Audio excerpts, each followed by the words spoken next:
guys, welcome back to my channel. I thought this week, with Mother's Day being right around the corner, I thought it'd be appropriate to share something that I've never really shared on my channel before. Not for any particular reason, just because I just have never taken the time to sit down and go over my story as a mother, as a young mother, and I thought this would be a good time to share that.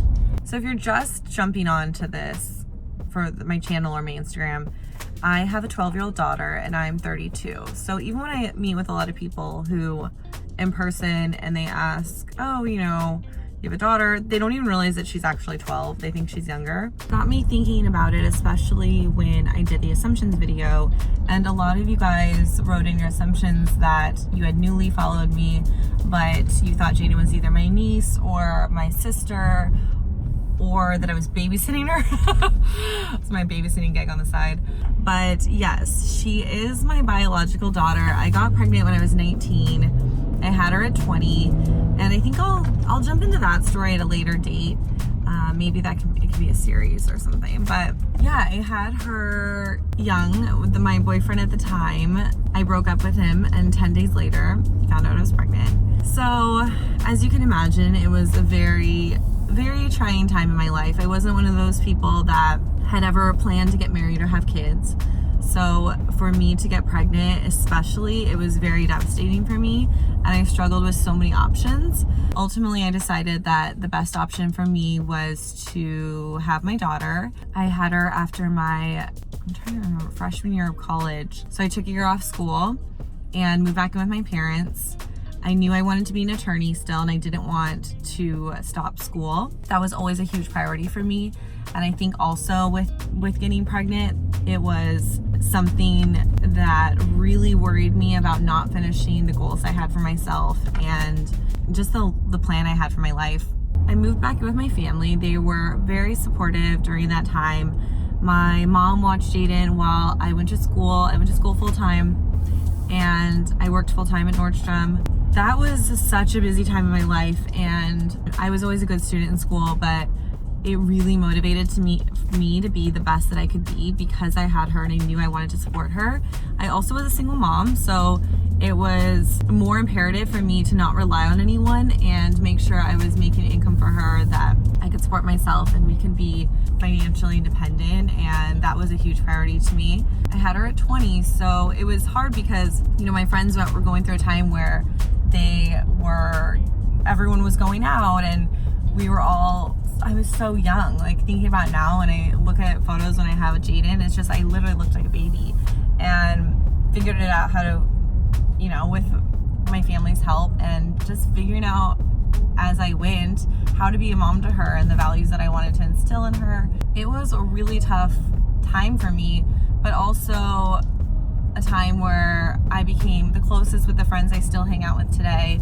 When you go through trials, the people that are there for you are the ones that you know are your, I guess you're like ride or die crew, like the ones who are always going to be there for you no matter what. Some of those people are Jenna, Heather, and Ricardo, who you guys see a lot on my stories. Jenna and Heather I went to high school with, and they were there for me during all of this. And then Ricardo I met in college and became one of my best friends that we still hang out with today. That was really important to have a support system around me.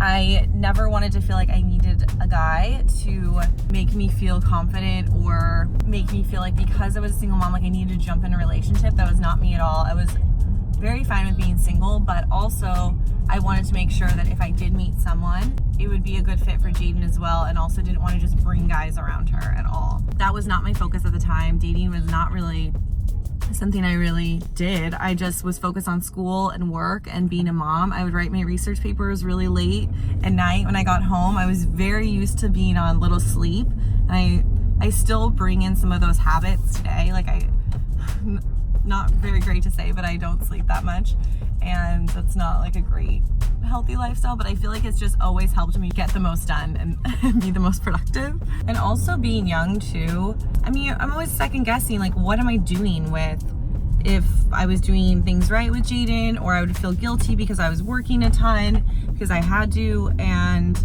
I would always just try to keep the focus of, I'm gonna support her, we're gonna make this.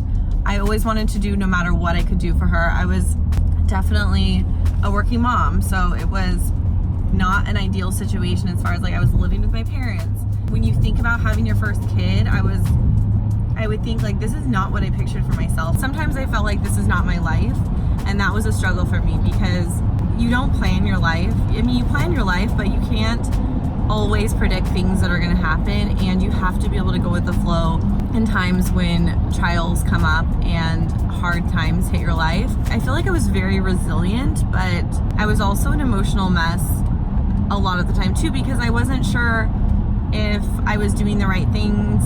I guess I had a lot of that mom guilt too at the time. So with all of the times that were very hard, there were also some amazing moments that I would come home from work and Jaden, I had just such a bond with her and I loved her to death. I obviously still do. It was so cute because she came to my college graduation and I think she was 2 or 3 at the time. But it was so cute because she was always so supportive and she was always it was me and her. So always had such a strong bond with her because of that. And you know, when you're little, you don't know that your mom is young. That's your mom. I always made sure to put her first no matter what, which was hard because I definitely had to make sacrifices and I had to choose times where I couldn't hang out with my friends or I couldn't do certain things.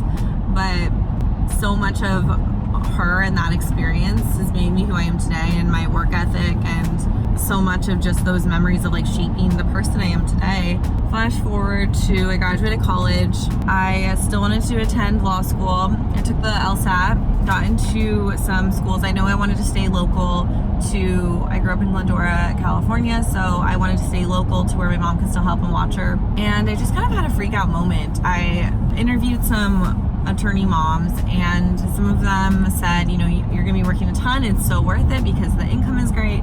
But a few said, looking back, it's not worth it because I never had that flexibility until I got to the level where I was working in a private firm and made my own schedule, but still you're putting in a ton of hours. I kind of had a weird, not like a crisis, but I just always knew that I wanted to be an attorney. And so to hear that maybe that wasn't the best option for my situation at the time really made me struggle with the fact, like, I was second guessing everything I planned for my life, and I didn't want a child to change that, but at the same time that like my heart had changed, and it was my biggest goal at that time wasn't to live in a skyrise and make the most money. It was now to like be there for her as much as I could. I remember talking to our car on the phone. I'm like, what am I going to do? Because he was going to law school and we had always like planned to do, everything was, we were always on the same schedule.